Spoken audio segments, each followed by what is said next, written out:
Hey everybody, Krystal Gamer here with the results of my August Picture Perfect Challenge.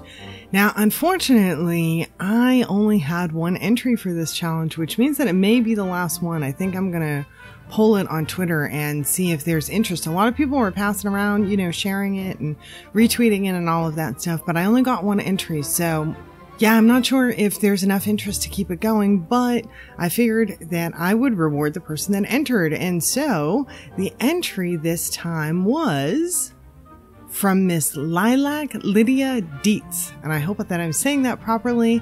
That's her Twitter handle, the @LilacLydiaDeetz. And the entry is called the Covington Château. And she describes it as creepy, old, and crumbling in her tweet. And in her gallery description, she says, and I'm sort of paraphrasing this a little bit, "Once a grand house, the darkness has fallen upon the Covington Château. Enter if you dare and expect to encounter bats, spiders, and other nefarious pests, and perhaps something more sinister." I kind of like that. So let's take a really quick look at this build, and then we'll go into pictures.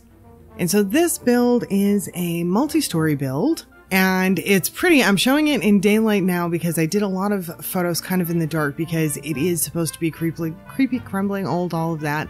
As you can see, I chose Forgotten Hollow for a location for it, kind of moved it around on a couple of different lots to get the shots. But I thought Forgotten Hollow was definitely the best place for this.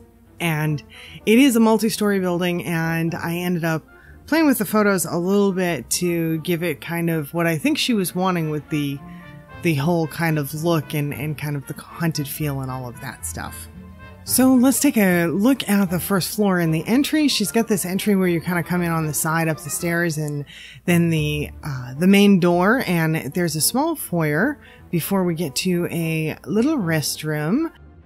So we have a little bathroom and a little dining room and living room area. Kitchen is in the back. And that's a pretty nice little space. I love that she uses older tile.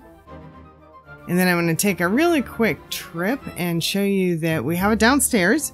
It's not extensive. It's just a basement that you could fill with stuff. She has just a couple of little things down here just to show that they're storing a few things. And I want to point out another thing that I thought was kind of interesting. And that is the bottom of this pool. She's got some bones down there and everything, which I thought was a very nice touch. Okay, so now taking it back up the stairs, I did miss one little part in the downstairs, and that's the little outdoor area with the chess table. And we didn't actually take a look at the outside in general. She's got a nice little section over here with the little fish in the water and all of that stuff. So that's very cute. And in the back, she also has this adorable little area with the fountain and just a nice little backyard space. She's using that old terrain paint is what it is. And so it's giving that kind of an old look. It's a really good choice for this. I love it. And so, all right, let's go into the second floor. So we're back at the front of the house looking at the second floor. And so you would come up this set of stairs that's down here. In the front, there's a little laundry room here, which is pretty cool. And then we go down this hallway over here. She's got an office with a fireplace. I like this. There's a fireplace going downstairs in the living room and one here, which is neat. Some closet space on the left. A sizable bathroom with some beautiful windows. It's a very pretty space. And then a bedroom over here. And this is a 2-bedroom, 2-bath. When we go up to the third floor, or second, we're on the second now, yeah. When we go up to the third floor, take a quick trip up there, we have another bedroom and bathroom up here. So we get 2 bedrooms, 2 bathrooms. And then, believe it or not, you can go up to the very tippity-top floor.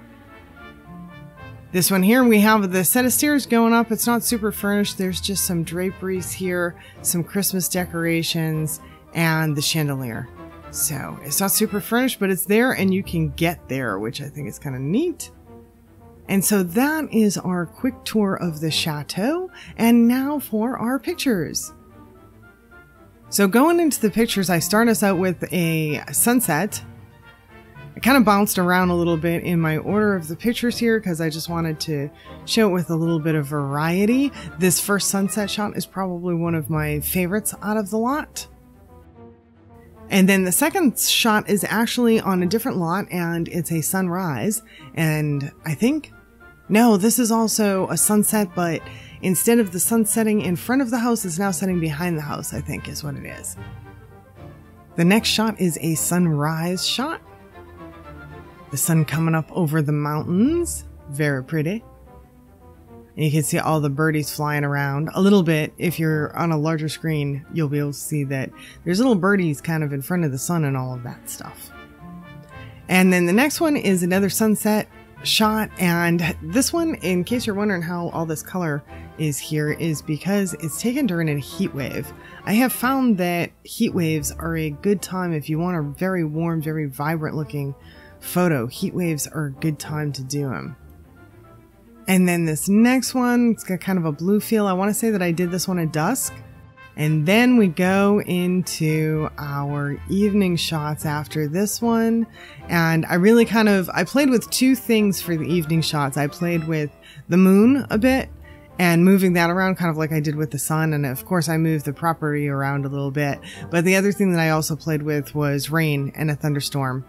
And I wanted to see how that would go. And I took some time. It took a little bit, but I ended up getting some lightning going and working it in multiple different ways, trying to get different angles on it, on the house, because she wanted, you know, she kind of wanted this haunted vibe and everything. So I thought it would be really cool to do it both in the evening and with some, you know, some drama is kind of what I was looking for. So I'm hoping that she likes these, because I'm thinking that maybe it works into the effect that she's trying to create. So fingers crossed.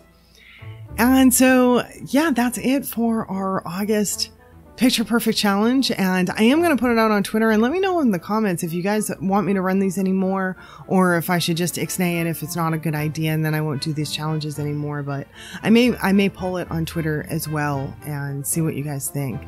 But if you like this, if you like the video, if you like the photographs and all of that stuff, please do remember to hit the like button before you head out, and subscribe and comment and share and all of that good stuff that helps us YouTubers out a whole bunch. I'd appreciate it.